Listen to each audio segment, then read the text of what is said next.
to dream the impossible dream, to fight the unbeatable foe, to bear the unbearable sorrow, to run where the brave dare not go, to fight the unrightable wrong, to love pure and chaste from afar, to try when your arms are too weary, to reach the unreachable star. This is my quest, to follow that star, no matter how hopeless, no matter how far. To fight for the right without question or pause, or to be willing to march into hell for a heavenly cause. And I know if I'm only be true to this glorious quest, that my heart will lie peaceful and calm when I'm laid to my rest. And the world will be better for this, that one person, scorned and covered with scars, still strove with his last ounce of courage to reach that unreachable star. Hi, everybody. Oh, by the way, that's The Impossible Dream from Men of La Mancha. Lyrics by Joe Dorian. I'm Douglas Taylor, and I usually introduce myself first. But I wanted to, this time I wanted to do it a little differently because this is a very significant day. And I think this poem, that these lyrics have a bearing on the spirit of this day. I'm so glad that this reading fell on this particular day, May 1st, May Day, and it is known and celebrated in most of the industrialized nations, Labor Day. They chose this day for Labor Day, not everywhere, but a lot of countries other than here, to commemorate one of the greatest tragedies of the labor movement, and that was Haymarket Massacre in Chicago, Illinois. Being from a union family, we've always celebrated this day as Labor Day. So I'm glad I had a chance to read this poem on Labor Day. Now I have two short stories for you. When I say short stories, they're really short. See? Both of them just cover one page. So, here we go. It was back in the days when there were regular peak periods. Oh, by the way, this is called Cop on the Train. It was back in the days when there were regular peak hours called rush hour. And in the subways of New York, we were packed into the trains like Subway, like a can of sardines. There were also regular off-peak hours when the subway was relatively empty. It was during one of these off-peaks that this incident took place.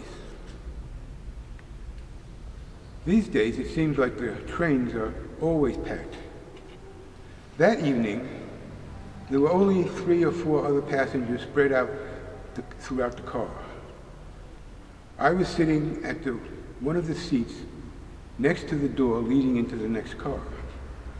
I was engrossed in a good mystery novel,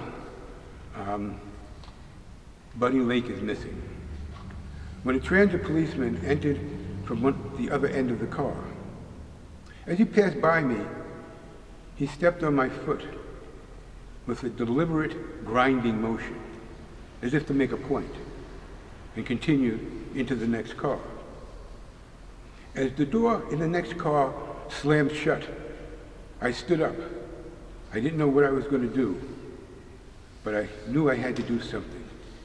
After all, it was the 60s, and people were marching and protesting across the country, taking a stand against abuses of authority and expressing discontent with the establishment.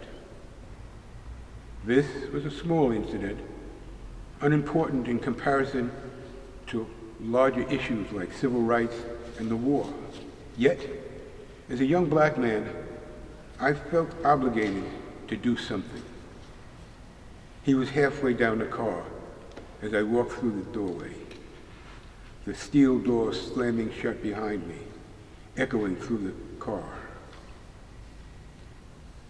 His body stiffened, and he tightened his grip on his nightstick. As I approached, I could tell he was ready to react. The closer I came, the more his tension increased. I don't think it was from apprehension as much as from joyful anticipation.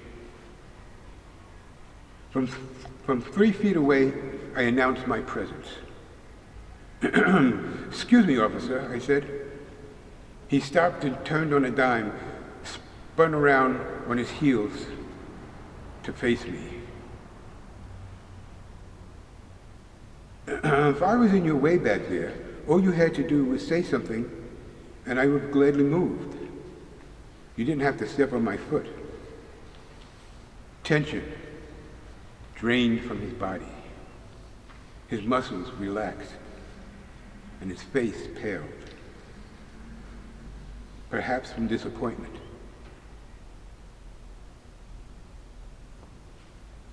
He answered in a nervous, stuttering, prepubescent pitched voice. I stepped on your foot," he stammered, glancing over my shoulder towards the other car. I thought, if you're thinking about a career on the stage, don't quit your day job. Well, with that, I returned to my seat.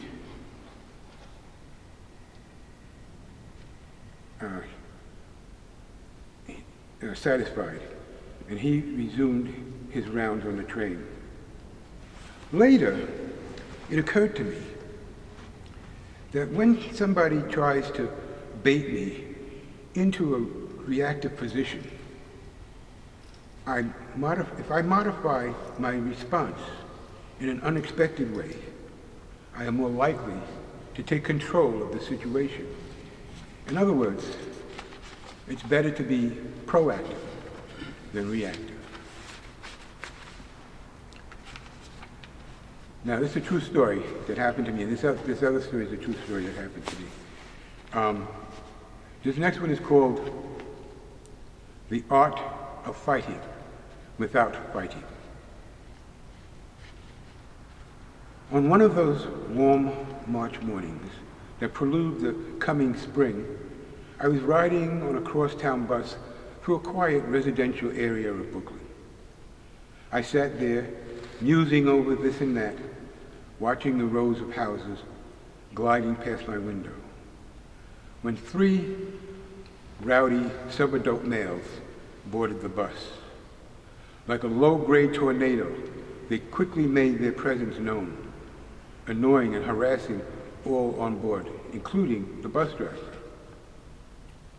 Insomuch as I considered any distraction of the driver to be a direct threat on my safety, not to mention the other passengers, and because of my long-term contempt for bullies, when the trio got around to me, I rebuffed them with extreme prejudice. They took offense. We exchanged a few words. They challenged me. I suggested that we get off the bus to settle the matter. We all made our way to the exit at the back of the bus, they in front and I behind them. The three of them descended into the stairwell after pulling the cord that indicated to the driver we wished to alight at the next stop. I was at the top of the stairs. The doors opened at the next stop, and they disembarked. I signaled the driver to close the doors, which she did. The bus pulled out to continue its route. Smiling, I waved goodbye, as there they stood, bewildered and angry. The rules of engagement. Avoid. If you can't avoid, deter. If you can't deter, dissuade. If you can't dissuade, confuse. If you have to resort to violence, you've already lost.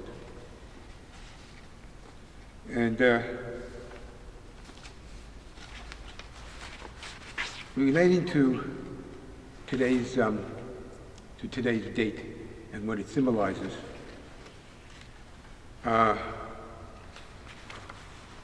some people in my generation have said that what's with the youth today? When in my day, we stopped the war, we got civil rights bills passed, we fought, we marched, we struggled to make this country stand up for what it allegedly was based on. You know, they say a house built on a weak foundation will not stand. But every time I turn to the news, I see youth, today's youth, all across the country, around the world, marching, protesting, carrying placards. And it occurs to me that revolution is not one race, but a marathon. And the baton goes from generation, gets passed on to the next generation, to the next generation. And the more I look back into history, particularly this country's history, the further back that goes. Even before this was officially the United States of America. So I think that today's youth, that the youth of today, have picked up that baton and are running with it. So I say kudos to today's youth, and I would just like to give them 3 words that come out of my experience. And those words are resist, rebel, and most importantly, reform. Because if you take something away and don't put something back to replace it, you're left with a void. And nature abhors a void. And you never know what's going to fill that hole. So, to the youth of America today, you're on a great journey, and enjoy it. Oh, there's one other thing that I wanted to say, because you should remember this. In a democracy, your vote counts. But in feudalism, it's your count who votes. Keep the faith, baby.